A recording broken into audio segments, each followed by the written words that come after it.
Everybody's happy with her. We have the highest recruitment numbers I think they've had in 28 years.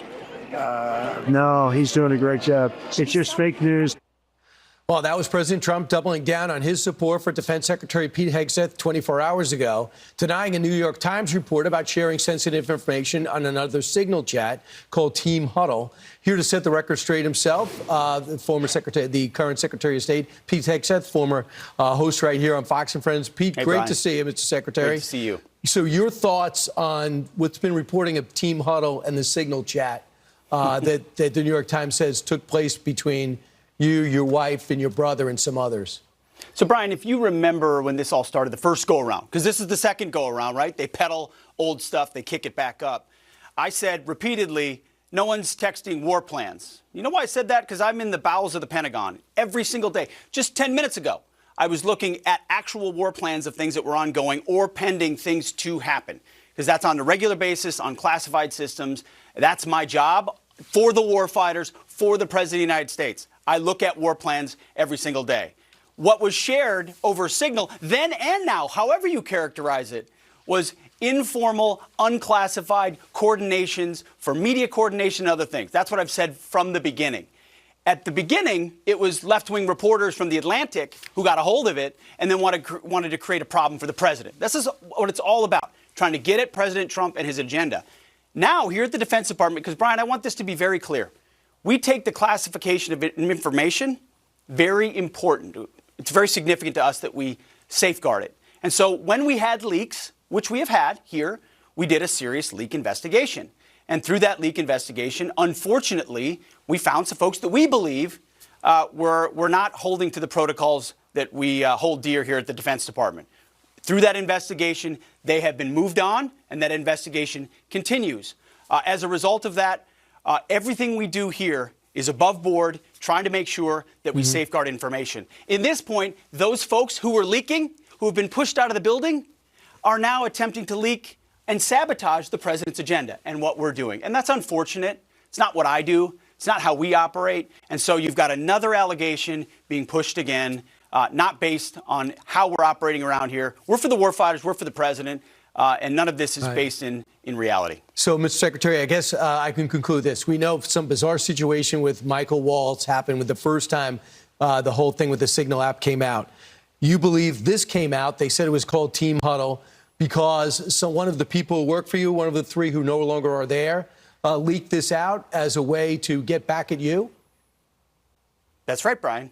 When you dismiss people who you believe are leaking classified information, and again, the investigation is ongoing and that will take time, and when the evidence is produced, it will go to DOJ, why would it surprise anybody, Brian, if those very same people keep leaking to the very same reporters whatever information they think they can have to try to sabotage the agenda of the president or the secretary? So once a leaker, always a leaker, often a leaker. And so we looked for leakers because we take it very seriously. And we will do the investigation. Right. And if those people are exonerated, fantastic. We don't think, based on what we understand, that it's going to be a good day for a number of those individuals because of what was found in the investigation. So if they want to keep leaking and pushing and peddling things that try to sabotage the president's agenda, that's unfortunate. But that's how leaking works in this town. We're focused on recruiting, on rooting out DEI, on securing our southwest border, on the president's agenda, and it's going very well at the Pentagon, and I'm proud of it. Right. So the Signal app is what everyone uses. We're all finding that out now because of the Chinese have infected and sabotaged, gotten involved in almost every other communications apparatus over the last 4 years. So that's where you're communicating. You say it took place, but there was no classified material in it. Over the last few days, your senior advisor, Dan Caldwell, Darren Selnick, Colin Carroll, who is your chief of staff, deputy secretary of defense. The other one, Darren, is now former deputy chief of staff, will let go. Did you let them go? Brian, it was a result of an investigation ongoing at the Pentagon where we identified there was sufficient evidence, potentially, again, there's an investigation ongoing that will have to complete itself, sufficient evidence to believe that they or others near them were party to leaking. And then I have a statutory responsibility, Brian, if I believe that's the case, to ultimately ensure they no longer have access to that and that the investigation commences. There are a lot of ways to communicate in this building. I do it every day. I was just doing it this morning. Official channels by which we communicate classified information. If you want to do it and do it the right way, you should. If we think you are leaking to the press, that's a very real problem. We take that very seriously at the Pentagon. I'm here to do one job. One job for the president and the American people. Secure the country. America first. Peace through strength. I don't have time for leakers.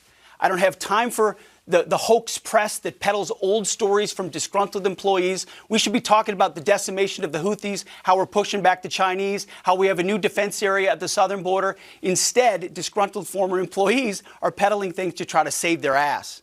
Did you? And ultimately, that's it's not going to work. Mr. Secretary, did you find this out, or did they come to you? Because I know you know these guys. Like these are the guys you picked, especially Caldwell.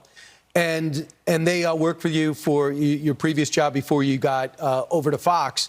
And they said that they have not been asked about their phones. They weren't asked about communications. They didn't go through, they didn't take a polygraph. So why would they be let go and not be investigated? Well, Brian, when there were a series of serious leaks at the Pentagon, which there were, Panama Canal plans, Elon Musk's visit, you name it, any number of things, and there's 4, 5, 6, 7 things. We said enough is enough. We're gonna launch a leak investigation, which we did, which was then handed over to OSI, which is the special investigators here at DOD. Right. Through that investigation, information was surfaced, which created a responsibility to take action. That's how it works when you you actually investigate leaks, Brian. So it's easy to say, oh, we asked everybody and everybody said they're good. Or you can take it seriously and say, we don't think leaks are okay at this department. Right. So we're going to investigate. And when we investigate, we'll take it anywhere it leads. And unfortunately, Brian, to your point, and again, if 1 or 2 of these guys is exonerated after an investigation, great. That's what investigations are for.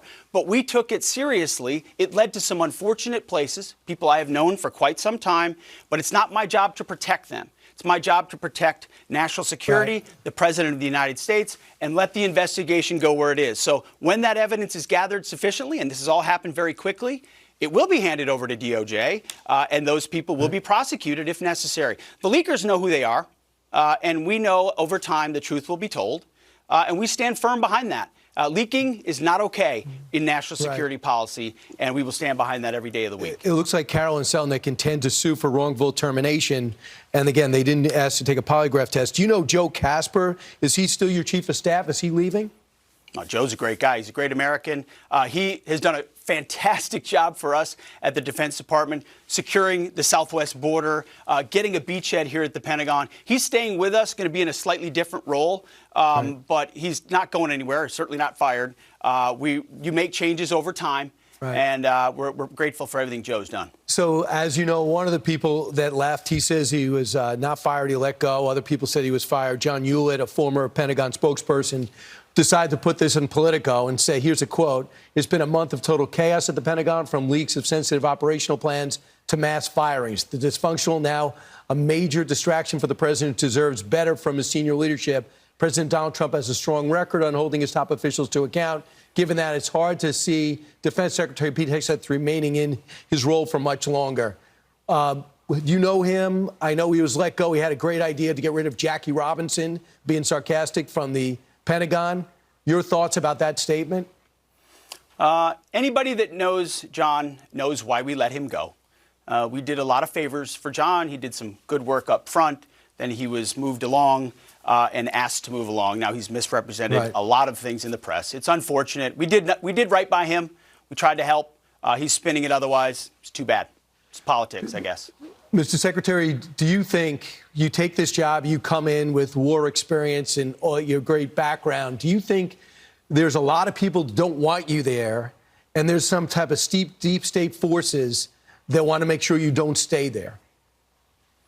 They've come after me from day one, just like they've come after President Trump. I mean, I've gotten a fraction of what President Trump got in that first term. What he's endured is superhuman. It's not hard for me to do this job. I know exactly why I'm here. To bring warfighting and the warfighting ethos back to the Pentagon, to rip out the insidious ideologies and not compromise and not back down. to bring in new press voices into the Pentagon, which we've done, to reestablish standards and accountability, to not tolerate leakers, to 100% operational control of our border, to get rid of trans lunacy in the military. We haven't backed down. See, here's the thing. A lot of people come to Washington and they just play the game. And it's you punch their ticket and get along to go along. And, start doing Meet the Press and going to the Council on Foreign Relations and spending time with all the new cocktail sipping crowd. That's not why I'm here. I'm here because President Trump asked me to bring warfighting back to the Pentagon every single day. Right. That is our focus. And if people don't like it, they can come after me. No worries. I'm standing right here. The warfighters are behind us. Our enemies know they're on notice. Our allies know we're behind them. And that, in this dangerous world, for the American people is what it's all about. I've been on 2 bases over the last 2 months. They're overwhelmingly, anecdotally support for you. And they talked about recruiting going up. So I asked for official numbers. They are through the roof. Take a look at these numbers with the Army, Air Force, and Marines. You are up 108% in November, 119% in February, 108% after the election, 105% with the Navy. With the Marines, up 112% and 100%. They are through the roof. The U.S. Air Force, 100% of its goal. Same thing in February.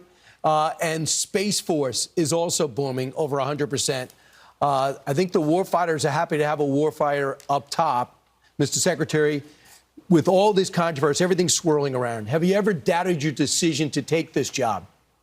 Oh, not for a minute. I didn't hesitate when the president asked me, and I haven't hesitated for a moment, because those numbers are a reflection of why we're here. We call it the Trump bump internally. The reality is when war fighting and lethality is brought back and it's serious, that what we're doing here is serious about getting after soldiering and war fighting, American people want to come back in.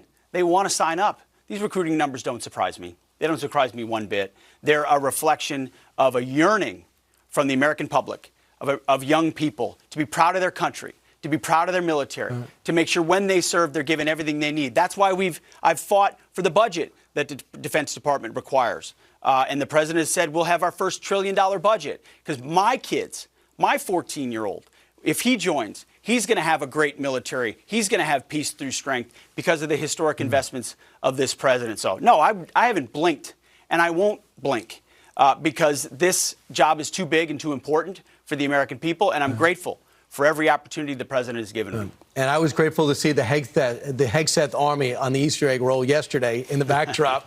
They are ready to go. Mr. Secretary, thanks so much for your time today, and best of luck. The world is not an easy place to control, and you're trying to do it. Appreciate it. Thank you, Brian. All right. Appreciate it. Secretary of Defense Pete Hegseth.